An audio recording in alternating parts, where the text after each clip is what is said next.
final topical issue, Deputy Seán Kyne. To the Minister for Jobs, Enterprise and Innovation, the need to implement the Joint Oireachtas Committee's report on policy options to support business growth and job creation and retention in towns and village centres. Deputy, you have 4 minutes to make an initial statement.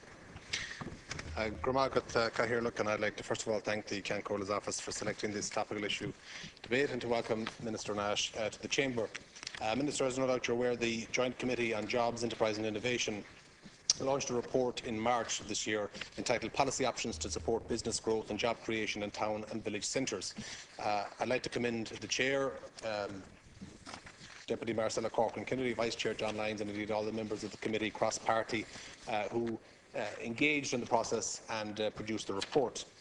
The committee heard evidence and received submissions on a wide range of issues to do with improving the conditions for business to thrive in town and village centres. These include issues such as rates and issues for supports for business, 4 recommendations surrounding rate reform, reductions, upward-only rent review, grant relief schemes. For example, it's an old chestnut that's been talked about in relation to rates and the ability to reduce the rates on the small corner shop rather than having to, within the local authorities, reduce the rates of all businesses, your big out-of-town retailer or your big multiple.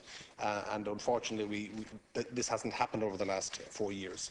In relation to online sales and digital hubs, there was 2 recommendations: to expand the government trading online voucher scheme, which is deemed to be a success, and that Leo's work with the Chambers of Commerce, etc. online sales. Up to €6 billion is spent by Irish consumers on online sales per year, but only a third, or less than a third of this, goes to Irish retailers, and only 23% of Irish companies engage in online sales.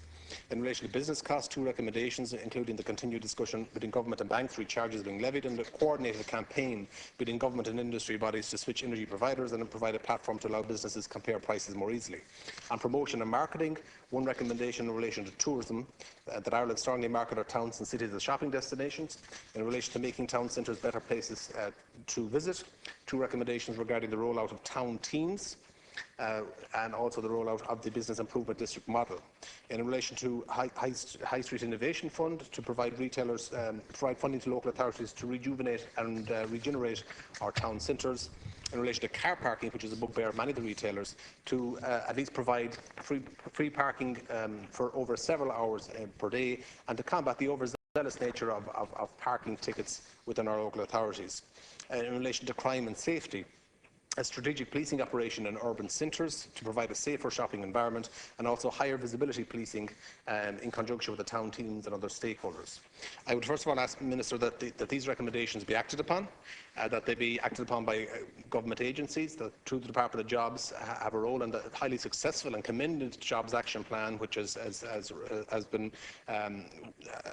rolled out over a number of years now, that these initiatives be part of the 2016 Jobs Action Plan, and even before that, where that they be engaged and we look at that they're rolled out, and that this report is not left lying on a shelf, because I believe there are some very good recommendations. The bigger picture here, Minister, is the fact that the population trends in this country are to Dublin and the East. Dublin, accounts the Greater Dublin area about a third of the population, up to 50% of the population live in Minster. We need regional balance. In the West, in my own constituency, for example, we have a lot of money being spent presently, 500 million on a new motorway M17 and M18, very welcome, and it'll improve the area. We know the government has a plan in relation to broadband, for example, to go to tender at the end of the year to improve the broadband.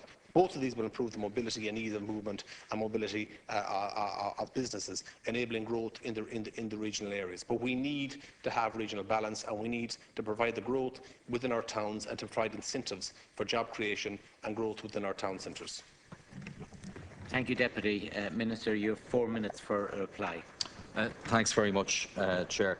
I know that as a member of the Joint Oireachtas Committee on Jobs, Enterprise and Innovation, that Deputy Kyne has a genuine interest in seeing a recovery in the retail sector, and he has made a strong contribution on that policy area. The retail sector is, Chair, a very important part of the social fabric of both rural and urban areas. I'm very conscious of that indeed.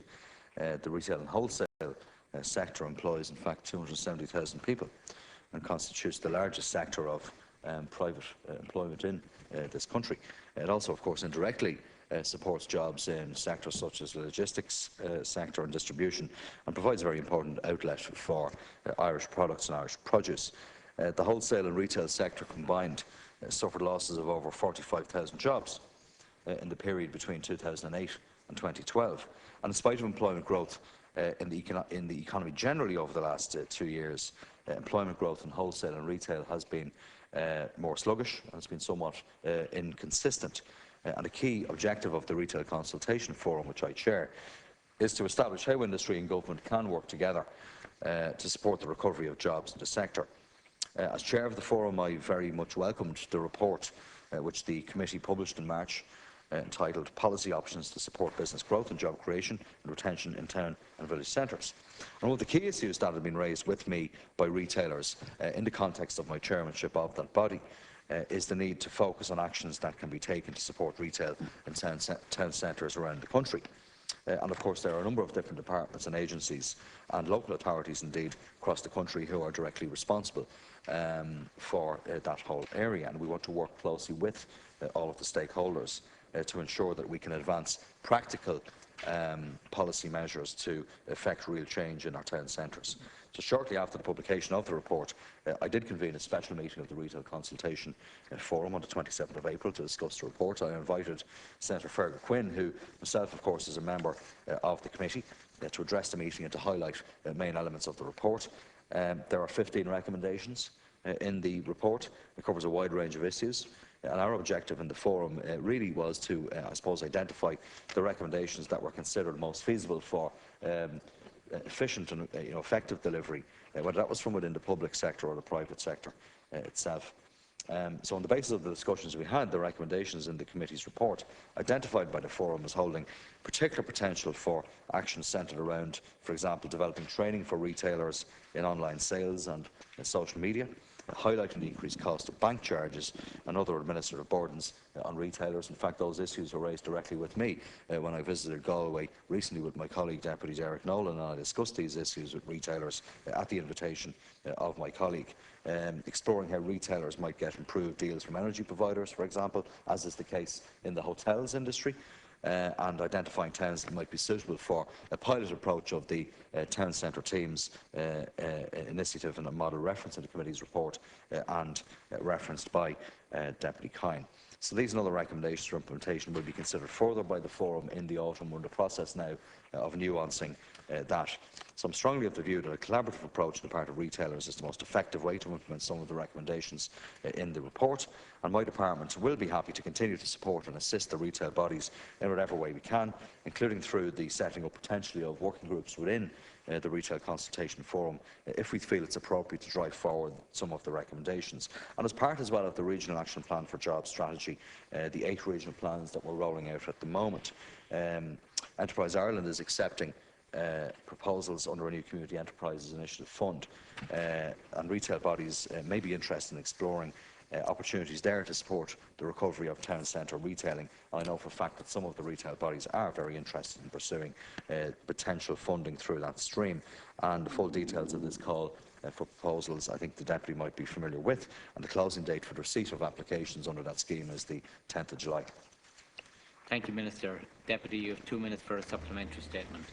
Thank you, Minister, and thank you for your reply. And I acknowledge the work of the Retail Consultation Forum and your chair of that, and obviously very positive that you're taking on board the recommendations in the report that was published in March in relation to the retail sector and those areas that have been identified in that report. Small towns, I think, need to be the drivers of growth and recovery.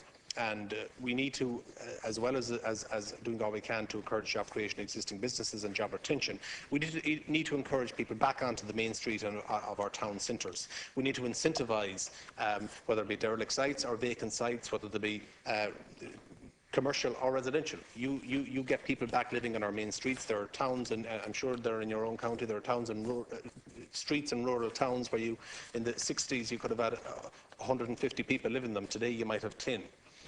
People have moved out, and you have dereliction or you have high vacancy rates within our town centre. So I think we need to look at every measure that we can to incentivise them. And we also need to stop penalising development.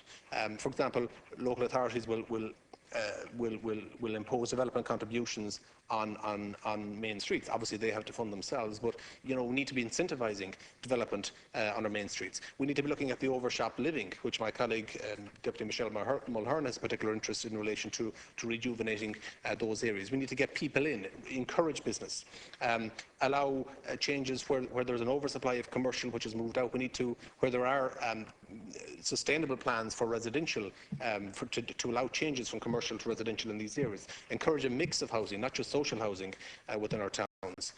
Obviously, property rights are protected in our constitution, and rightly so, but the need to incentivise should be there. But perhaps if people refuse to make town centre properties available for housing or whatever, then perhaps there needs to be a stake approach as well to get that. Because if we continue to allow our rural towns die, then the imbalance, the regional imbalance that is evident and is continuing, is progressing over the last number of years, will continue. So I would encourage continuation of policies to get people back into our towns and to protect to allow businesses to grow. The more footfall there is, the more people that are living there, whether it's our new communities who are more used perhaps to rental accommodation or more used to city centre or town centre living, then that should be encouraged as well. Thank you, Deputy Minister. You have 2 minutes for a concluding statement. Thanks very much. I want to thank Deputy Kyne for his contribution to this debate and the ongoing work of the committee and his input into the committee report. I think the importance that government is placing in the retail sector really is reflected in the fact that there are 12 discrete actions in the 2015 Action Plan for Jobs designed to support recovery in the retail sector, and that includes a commitment to review the recommendations of the Joint Oireachtas Committee report. But apart from this recommendation, public bodies have been actively progressing other recommendations in the Action Plan for Jobs that will be relevant to this area. The County and City Management Association, they recently published a series of best practice initiatives which are being taken by local authorities to support retail development at local level, and which could really serve as exemplars for other local authority areas. The local enterprise offices, of course, and you referenced this earlier on, are rolling out the Trading Online Voucher Scheme on behalf of the Department of Communications, Energy and Natural Resources. I'm delighted to be associated with that particular scheme because I think it's very, very effective indeed. Just this week, Minister White and I, and indeed the Taoiseach, awarded the 1,000 voucher online trading voucher to a company from Kilkenny. And a very interesting conversation yesterday, in fact, when we were awarding that, when we were at a shop in Dawson Street, King Size, it's called, a relatively new business that is performing well in terms of online sales. And we were just kind of struck by the fact that we, in my view, have been missing a trick to an extent in this country in recent years in terms of building up online trading presence for some of our retailers, because when the shop shutters go down at 6 o'clock in the evening, the business is still operating.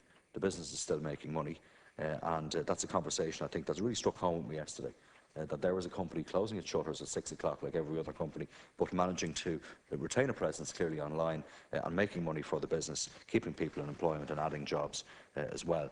As I said, just this week we did award that 1,000 voucher to a company in Kilkenny, and Minister White himself launched a report on the impacts of the scheme to date, and it shows that from a survey of 225 companies who have received trading online vouchers, there is an average increase in sales of 21%, and that's quite phenomenal.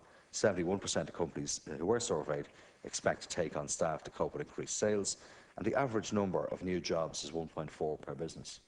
In a sector that has been struggling in recent years for a variety of issues, and as the economic recovery accelerates and we put more money back into people's pockets in terms of the tax and USC reforms that we are doing, we expect retail, and we hope that retail performance will improve. But here's an opportunity, I think, for retailers really to get some advantage and some competitive advantage. We've also been looking at a host of other areas in the Retail Consultation Forum, for example, around the area of upskilling in the sector and career paths in retail.